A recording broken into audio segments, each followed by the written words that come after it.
If your engine burns oil, you're probably wasting money on the wrong bottle. I tested the 5 most popular high-mileage oils in the same 200,000-mile truck, tracked exactly how much oil each one burned, and compared the results against independent lab testing. One oil barely helped, one nearly eliminated the burning, and the winner wasn't who I expected. Now let's start with number 5, Royal Purple HMX. Royal Purple looks like the clear winner before you even open it. Purple bottle, fancy label, sits on the shelf like it's better than everyone else. And the price screams it too. $42 for 5 quarts at Walmart, while the other high-mileage oils sit around $28. So I thought, okay, more money means more protection.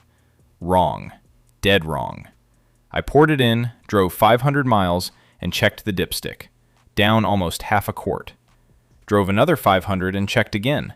Down another half. My truck was burning oil at basically the same rate it did on cheap conventional stuff.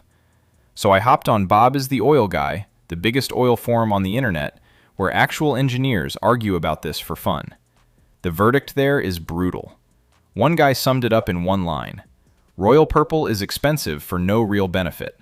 Another poster called it good oil with a generally higher price, which is a nice way of saying it's not worth what they charge you. Here's the dirty little secret. Royal Purple HMX still runs on the older APISL warranty rating, while the cheaper oils I'm about to show you run on the newer, tougher standard. So you're paying premium money for older paper. In independent film strength testing done by a lab called 540RAT, 3 cheaper oils actually beat Royal Purple in wear protection. The bottle looks like it should be pouring liquid gold into your engine, but under the hood, it's just decent oil in a fancy costume. The one thing it did well, it kept the engine quiet on cold starts. That's it. That's the whole win. $42 for a quieter cold start, while my truck kept burning oil like nothing had changed. Royal Purple isn't a scam, but it's the definition of paying extra for the color of the bottle. And here's the kicker that made me finally give up on it. Royal Purple was bought by a company called Calumet Specialty Products back in 2012. It used to be an independent Texas oil company with a real cult following. Now it's just another product line owned by a giant refinery corporation. The marketing didn't change, the bottle didn't change, but the little guy vibe? Gone. And if you're wondering how something even worse could exist, wait till you hear what number 4 did to my dipstick. It didn't just fail, it actually made things worse. Which brings me straight to number 4, Castrol GTX High Mileage. Castrol has been around forever. British brand, red and green label, sold in every gas station on Earth. On paper, this oil sounds smart. Synthetic blend, seal conditioners, phosphorus additives, all the buzzwords. It's also one of the cheaper picks on the shelf, around $22 for 5 quarts. I thought, this one is going to surprise me for sure. It surprised me all right, just not the way I wanted. Here's the number that ended it for me. A thing called NOAC volatility. All that fancy word means is how much of the oil boils off inside a hot engine. Lower is better, because oil that boils off is oil that gets burned out your tailpipe. The industry limit is 15%. Most modern synthetics come in around 10 to 11%. Independent testing on Castrol GTX High Mileage came back at 13.3%. That's the worst score of any oil on this list, by a mile. Higher NOAC means more oil vapor going through your PCV system too. That vapor gets sucked back into your intake and burns right along with the fuel.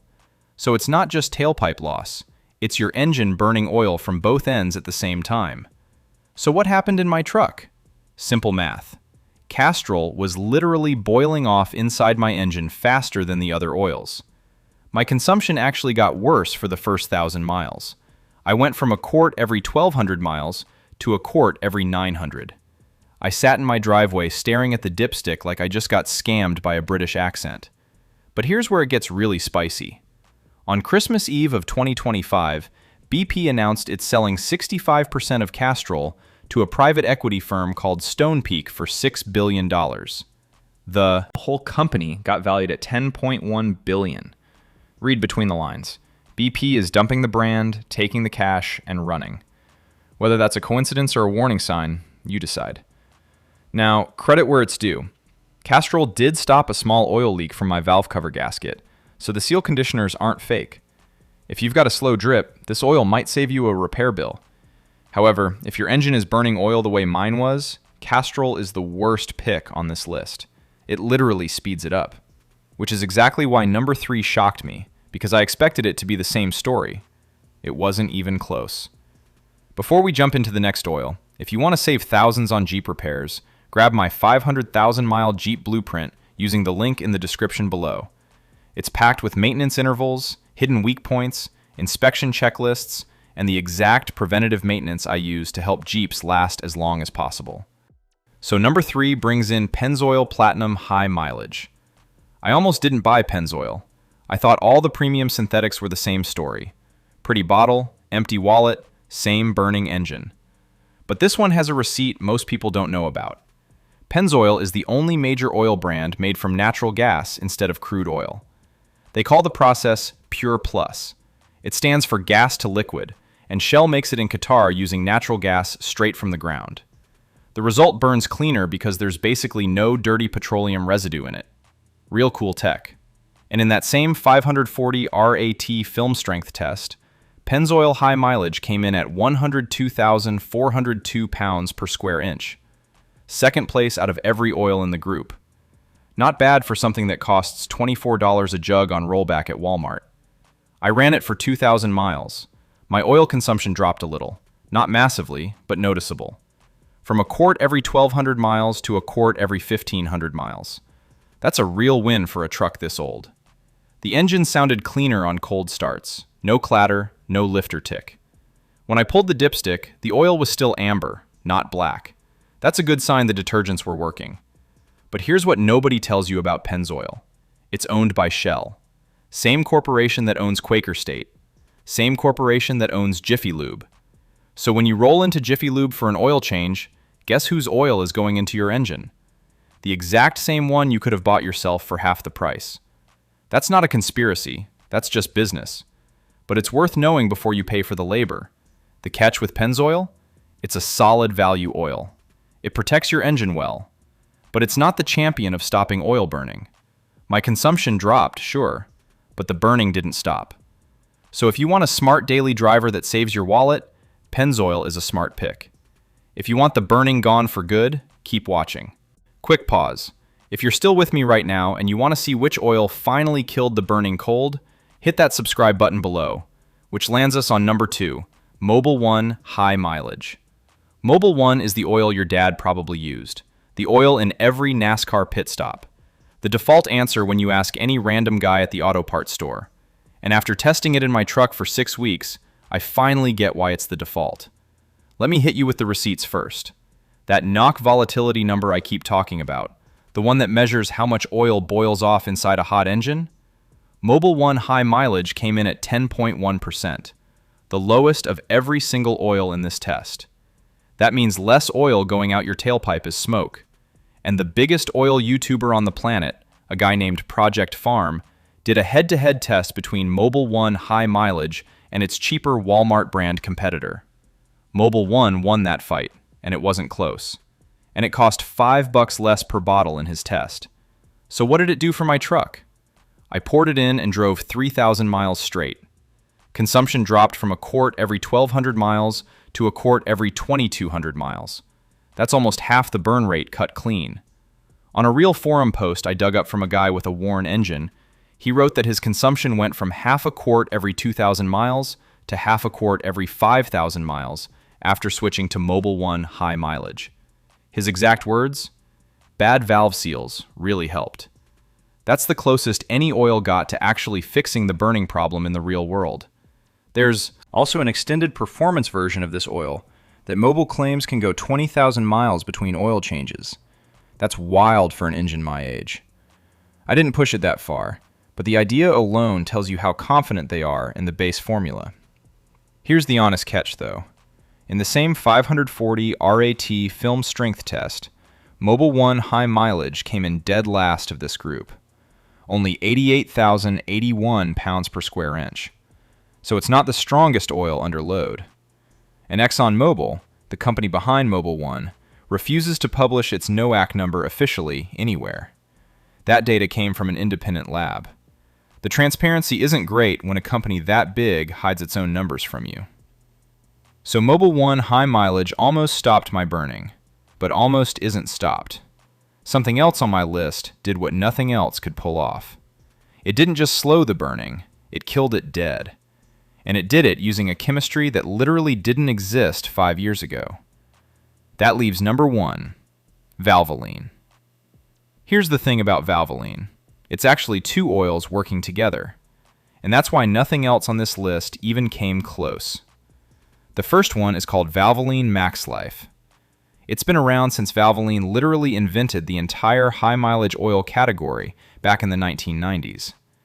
In the same independent 540 RAT test, Max Life scored 108,045 pounds per square inch, number 1 on the entire list, higher than every other high-mileage oil, higher than most regular full synthetics, even higher than standard Mobil 1 by 2,000 pounds per square inch. That's the strongest protection I could pour into my truck. But the real magic is Valvoline's newer oil, called Restore and Protect.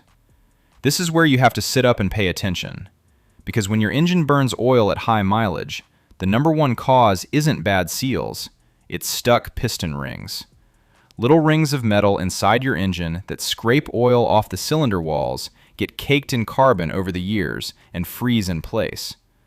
Once they're stuck, oil slips right past them into the combustion chamber and gets burned. Every mechanic on Earth used to tell you the only fix was ripping the engine apart. Until now. Valvoline actually ran 2 identical 2020 Ford Explorers with 2.3-liter EcoBoost engines up to 500,000 miles at its propulsion lab in Ashland, Kentucky.